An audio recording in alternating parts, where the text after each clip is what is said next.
Romans 8:29-30. For those he foreknew, he also predestined to be conformed to the image of his Son, so that he would be firstborn among many brothers and sisters. And those he predestined, he also called. And those he called, he also justified. And those he justified, he also glorified. According to Michael F. Bird, God has 4 attributes that are considered omni, which is the prefix for all or universally. One of these omnis is called omniscience. This attribute states that God is all-knowing of all things past, present, and future, and is derived from 2 Latin words, omni and scientia, which means all and knowledge respectively. There are different types of knowledge that God has, which theologians have divided into foreknowledge and middle knowledge. Foreknowledge is simply the knowledge of what will happen, which shouldn't be confused with middle knowledge, the knowledge of what would have happened. Let me use an example. In Matthew 11:23, Jesus mentions how if the town of Sodom were still here, they would have believed him better than the town of Capernaum.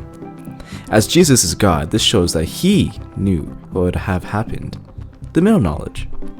In the same verse, he warns that the town of Capernaum would be judged, showing he also knows what will happen later on. This verse shows God's foreknowledge and middle knowledge. But if God knows everything that will happen, and everything works to his will, then do we really have any free will? Yeah, we do. God knows everything that will happen, and everything that could have happened, yet even with that knowledge he gave us life. Even though he knew Adam and Eve would eat the fruit and lead humanity down a path of pain, he created them.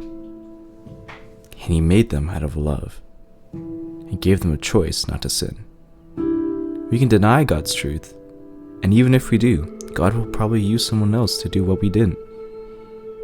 This is because God already knew what would happen, and he still gave us a choice to turn around to him. Now, since we know God is all-knowing, we should trust him in everything that we do. Just like how God has given us free will, we also have a choice to give that free will to him, so that he can use us, love us, and guide us. I mean, nobody else knows what will happen in the future, because this attribute is uncommunicable. This means that this attribute is God's only. No other being has this. So, we should trust him, because he knows best. He knows everything. He is omniscient.